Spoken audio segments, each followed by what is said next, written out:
If you were around during the Vic Mignogna lawsuit, then you probably will remember some of the details you hear in this video. This was all taken from one video regarding one lawsuit. If you weren't around for that, then just know that this is actually from now. This is Nick's response to Mindset's new video. Hey, dummies. It don't matter. There's nothing privileged in those text messages, just a bunch of embarrassing statements from your boy who's stupid. It's just masturbatory at this point. Right. The purpose of the app was to keep things private amongst each other, and all agreed nothing would be shared with others. Where I want to see that explicitly. Was that something that was said? Is it in the chat? Do you have proof of that? This is something you're going to need to prove, that all agreed nothing would be shared. GB said he deleted the photo afterwards. KT said she saw the photograph on GB's phone. KT said KR was identifiable by the photograph and she knew it was KR based on a photograph. KT confirmed GB deleted the photograph. All of that is inadmissible. All of it is potentially strikeable from the complaint in general. It could maybe be stricken, and they could maybe, because it was put in the complaint, make a motion in limine to remove all of it as unverifiable hearsay and force them to only put in specific statements that they can verify with someone under oath. There are people out there, very, very intelligent individuals who are well-reasoned, who suggest that the hypothetical release of those text messages would somehow be unlawful or disallowed. Can you guys speak to that in any way? There's no privacy interest that you have in discovery documents.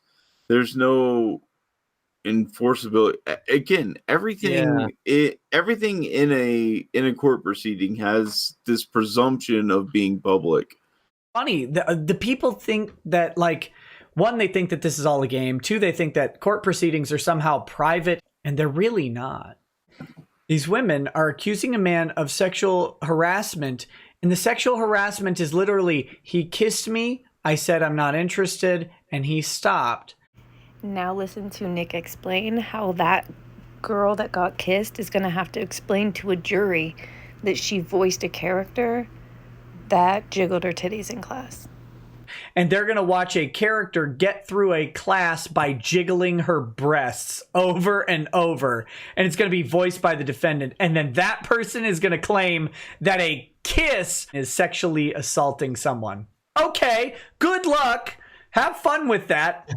Comments made during these live streams are concerning, especially in light of this incident. The state believes defendant will not stop and continue to harass KR unless and until conditions are set. It was confirmed that Nick went to a resort known as Hedonism 2. So here's a photo of Hedonism 2. You see this is an actual wall, and the serif font is there. That's, a photo from Hedonism 2. This is a known swinging resort, right, where you go to swing. And Nick followed some staff members from that as well. The environment of Hedonism 2 is very voyeuristic. So people are in the public, you're just in the public area having sex. And once again, this is something that I always said was irrelevant. It's legally relevant. It's now relevant. If you are engaged in open voyeurism and open exhibitionism, and there's proof of that, and that can be substantiated, right? If Aaron can say, no, she's an exhibitionist, right? Here's proof. Particularly, and this is Hedonism 2. I'm going to show you a little clip. I added the baldo for emphasis here, right? But obviously she has very identifiable tattoos. And then that person is going to claim that a kiss is sexually assaulting someone. Okay, good luck. He described KR as a standing completely nude with her breasts fully exposed. So she's buck naked with her breasts fully exposed. So you could probably see her pubic mound, or I don't know if she has a bush or not. If we go to court on this, I intend to prove definitively that hair is red. Killa sent nude photographs via Signal. In one sentence, we see a legal confirmation. We will prove definitively in a court of law that that plaintiff is indeed a cuck.